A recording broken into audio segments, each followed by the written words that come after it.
It's perfect with Bob. Cheers. Thank you, Poncho Man. Welcome back to Breakfast with Bob from Kona and Huggo's on the Rocks. My name is Bob Babbitt, brought to you by Master Spas. As fuels go longer, HOKA Let's Fly, deboer wetsuits, Form Smart Swim goggles, Zoot Sports, the original triathlon brand, Quintana Premium Plus Sports, and of course our Challenged Athletes Foundation. Our next guests from Quintana we've got Jenna Haufler and Miguel Mattox. How you guys doing? We'll start with you, Jenna. How you doing? You know, pretty good. I don't think it could be bad here, so. No, it can't. Now, you're not racing here. Not racing. Honestly, being around the race is making me want to race at some point, but I don't do Ironman events, so I'm just hanging out here Full to distance. cheer. Full distance Ironman events. Just okay. Here to cheer and spectate and be part of all the excitement. What got you into the sport? I swam in college, so after I graduated, I was looking for something else to compete in and found triathlon.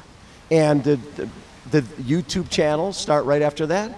It didn't. So for a little background, Miguel and I have a YouTube channel that we started in late 2020. Okay. I graduated from school in 2016.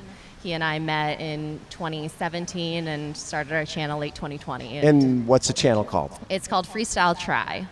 Freestyle Tri, so it's Yeah. all about triathlon. All about triathlon, a little freestyle, which is like a little like callback to our swimming backgrounds and just the way that we do things. And wait, what do freestyle. you focus on in terms of the triathlon? In terms of the channel? Oh, it's about triathlon content, our training, day in the life stuff, as well as just food and really just whatever we want it to be. So the idea is to follow. We're young triathletes, and we want to give you guys a feel for what this sport is about. And really, one of our weaknesses in the sport of triathlon, we have an aging community, and having young people love our sport is what it's all about. And that sounds like what you guys are doing. Yeah, I think we started this journey because we both had a passion for the sport of triathlon, getting outside, doing things, swimming, biking, and running. But also, we both had a passion for making videos. I did a bit of like documentary film studies in high school. Jenna still does this professionally with her full-time job. So together we were like, what could we do besides swimming, biking, and running? So we just started filming each other, making goofy videos, begging our family to subscribe. I remember when we got like our 100th subscriber and we were like, we did it. That's the hardest part, right? Growing and spreading the word without spending a lot to do it. Totally. And I think it makes a difference being passionate about that side of it. I think we run into a lot of aspiring professionals in the sport or professionals in general that are like, we need to start a YouTube channel. We need to get a following. I feel like our head start was actually enjoying making videos, enjoying making content, and you know, kind of took off from there. Well, and I think what the interesting part is, if somebody's a pro triathlete and they go, okay, I need to grow because back in the day, it's results were all that matter. I finished first, second, third. I'm going to get sponsorship. Nowadays, that's the beginning of the conversation. You can be way more valuable as somebody who gets eyeballs, and that's what you guys are doing. Totally. Yeah, I think this year is unique for us because it's our first year like having support from sponsors. Quintana being like our first major sponsor. And that's exactly how this escalated into a conversation. It wasn't about like, tell me about your results as an athlete, but it was more so like, tell us about your journey in YouTube and what kind of content you create. And it's an easy conversation for us to have because it's like, yeah, let us tell you about what we enjoy doing. You know. So. And I think from the average person who's an average pro triathlete who wants to create a YouTube channel, that's not their wheelhouse. They don't know how to do the video. They don't know how to do the editing. All of a sudden, they're adding a person when they don't quite have the bankroll to do that. So you guys are in that envious position of you understand video, you understand editing, it sounds like you understand food, and right. because it's more, you want to show the full circle. You want to show the life of two triathletes, male, female, getting into it, pro, age grouper, short distance. Sounds like you're more of a long distance guy. So it's a different world. Yeah, and figuring out the way to make it interesting, make it like exciting, not just talking about numbers all the time, but really like showing our personalities and making people care more about us as people rather than just our results and whether or not we're on the top of the podium at a race, but Right. just like our journey on how we got there and the struggles that we experienced to get there in the end. And just the beauty of the sport. I think that's all part of the beauty of the sport, like the ups and downs, the challenges. And we try to show as much of that as possible. It's like we have an agreement, like if one of us starts crying or something, like just keep the camera rolling. We can edit all of this stuff too, so, but. It's when you look at Paula Finley and you look at Eric Lagerstrom, they bring people inside. And actually, we were just talking with Julie Moss and Kathleen McCartney, and what put our event on the map was that original reality television, getting to see that raw moment when somebody they'll crawl to get to that finish line. So you're seeing the drama. Yeah. And so capturing that sometimes would be tough because you don't want to show yourself as vulnerable. You want to show yourself as powerful. How do you guys balance that? Because if you want to be authentic, you got to show the real deal. And there's days where crap happens. Yes, there are. Yeah, I think that is definitely one of the biggest challenges. And I feel like it's getting more difficult to do that. Like as our following has grown and people come up to us at races and introduce themselves, it's like you find it harder and harder to, show that vulnerable side of yourself. You do want to just be like, no, I do everything right all the time. I'm perfect. Yes. Yeah. And so it's tough, but I mean, it's easy to do together as well. Yeah. And you're a first-year pro. Yes. And what races have you done this year? I started off the year at Oceanside with that 70-person field or whatever. Yeah. So, and this now with the Ironman series this next year, it'll be bigger. It'll be bigger, yeah. Which I'm fortunate to have a year of experience under my belt before jumping into that next level. Yeah. So I did that. I did 70.3 Gulf Coast. That's where I qualified for 70.3 Worlds in Finland. I did the Escape from Alcatraz. That's kind of our home race. You got to do that. Yeah, I love that event. But I think the highlight of the season was definitely going to Finland and racing at Worlds. That was eye-opening for me, a learning experience, and this year has just been a crazy journey. Do you have other races scheduled for this year?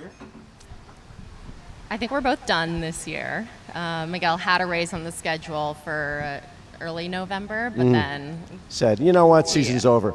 He said, Being here. I'd rather be off-season here. Yeah, on I was going to say, vacation. being here and not racing, is that hard? It is hard. I mean, this place is so magical, and seeing everybody getting ready for the race, it has a certain type of energy that Right. I just want to be in, and part of me is getting a little bit antsy, being like, oh, like if I had qualified for this, like I would have loved to do it, but being just part of like in this place around all the energy is enough for me for this year, and maybe in the future I'll be able to do it. And content that you guys are creating here, what type of content have you been doing with Quintana Roo? So this afternoon we're actually going to do a shoot with their VPRs. We've been hanging out at the tent. They're doing free bike services for Sweet. anybody with a Quintana Roo. So we're just kind of helping the sponsors that we're here with support them in like the activations that they have going on. And as far as ourselves, we're just trying to show that, like I said, the beauty of the sport and the beauty of being out here and being part of the long-standing tradition that is Kona. This is only our second year being out here for the event, and it's humbling because Right. we're rookies and we're looking, the act that we followed, like we were just talking about the contrasting acts, Kathleen, yes. but it's definitely just an adventure, being here with the sponsors that have been doing this for decades now, and we're just along for the ride. So when I look at the Ironman specifically, there's more people in the 40 plus than below that. And as young people, what is it about the long distance that appeals to you? You can go. You're the long distance guy. This is on you, Miguel. Well, we were actually just at the Quintana Roo breakfast. Yes. And we sat down with our food, and we were sitting next to a lady who started talking to us, and she was like, actually, I want to tell you something. I'm the oldest athlete racing here. She's 74 years old. Yeah. Yep. And she was telling us about her experience and something that I believe her daughter or granddaughter said to her, like, if you couldn't remember your age, how old do you think you were? Or how old would you think you would be? Yes. And I think that's just, like, that portrays kind of like what you're talking about, how a lot of these athletes are over 40. And I feel like Ironman and this event gives you an opportunity to, like, go beyond the actual age as a number, right? And be someone that is inspiring to the whole world, right? And I think I don't know, we're still young, but I think as you get older, that tends to be more and more of a draw. Like, how can I, live beyond what my age number is? Yeah, I mean, that's to me, one of the biggest selling points is this is a lifetime fitness sport. You can do it forever. As you can tell, there's people in their 80s who are still doing this. Back in the day, it used to be 50 to 55, 50 to 54, 55, 59, 60 plus. Right, then they had to add 60, 64, 65, 69. They had to keep adding and adding and adding, which is a great testament to the sport. But at the same time, you've got athletes who are old. If you're a runner and you get to 50, 55, you're not running faster, right? You're pretty much peaked. Here, I mean, I can still go faster, right? Get a faster bike, get a faster wetsuit, maybe train a little bit. You can do this thing forever. Is that part of the appeal? Because you guys are so young, but does it appeal to you? This is something I could do the rest of my life. Definitely. I mean, to me, it's a lifestyle. Like, we spend, even if we aren't here like racing and training right now, we're on off season, we're still swimming, biking, and running every That's who single you are. day. Yeah. It's just become part of our lives and part of our identities, being triathletes, being outdoor people, and loving like these three sports that we're a part of. With your friends, though, I'm guessing that you could be the anomaly where a lot of people your age, we're going to the clubs, we're going out, we're having a good time. You're getting up at 5 a.m. to do what? This is the silliest thing in the world. Do you see more of folks your age looking at endurance sports, or do you see that, because there's so many options out there, endurance entertainment, you could be doing color run, you could be doing obstacle course racing, marathons, half marathons, gravel racing, mountain biking, etc. There's so much out there, and triathlon hasn't done a great job of appealing to the younger demo at this point. Well, I don't really have friends, so Jenna, do you want to? See, you don't have friends because you're getting up at 5 in the morning. Jenna has more friends than I do. Yeah, he's in bed at 9, gets up at 5. See, but most of your buddies aren't doing that, right? Right. And, I think we have kind of a unique perspective because a lot of our friends are athletes or, people we swam with in college. Right. But even then, I think it's, everybody can kind of sort of be active when they're younger, but then they like go through college and kind of start a their careers family and everything. Yeah. It definitely is inspiring to have messages come through either from like old friends that we were, hanging out with in college or people that we didn't know, just asking about like our bikes or asking about how to get into the sport. Cool. They say, hey, I saw you were on that amazing ride the other day, or you were outside all weekend, and I just went to my spin class, like indoors, and then went to the bar, and I want to change, and I want to do what you're doing. Like, what you're doing is It looks so fun. awesome. Yeah, exactly. And so, like, having those people reach out, it's amazing to like feel just even in that small way the impact that we have on some individuals. Now, how big has your YouTube channel gotten? I think around 27,000 subscribers. Way to go! Yeah, Good job. it's a weird number to say, but Isn't that wild? Yeah. That is, it's interesting when you start something and you think there's a few people watching, and then all of a sudden, 27,000 people is a lot of people who are wondering what the hell you're doing every day. Yeah, we're still confused how that's happening, Yeah. but it's, it validates what we're talking about too, because it's just, if we can have any type of a positive impact on this sport that's been around way longer than we have, it's something we want to contribute to. yeah. Have you noticed that sometimes you put content up and go, oh, this is going to be great, people are going to love this, and other times you put up content and go, we're sort of mailing it in on this one because we don't have that much to do, and the one that you're mailing in, people respond to, and the other one they don't. It's like, it's a little bit of a guessing game of what people are going to respond to.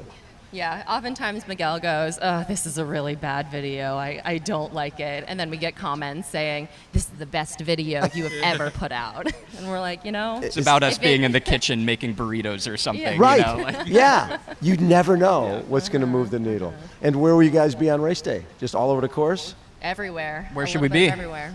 Where Hanging you out should with be. you? What I would do is let them go in for the swim and go to brekkie. And then when they start the bike, go get 18 holes in. And then, then pretend like you were there all day. Sounds and get about on the- right. Basically, as soon as the swim's over, you just walk up the hill and you'll see them twice.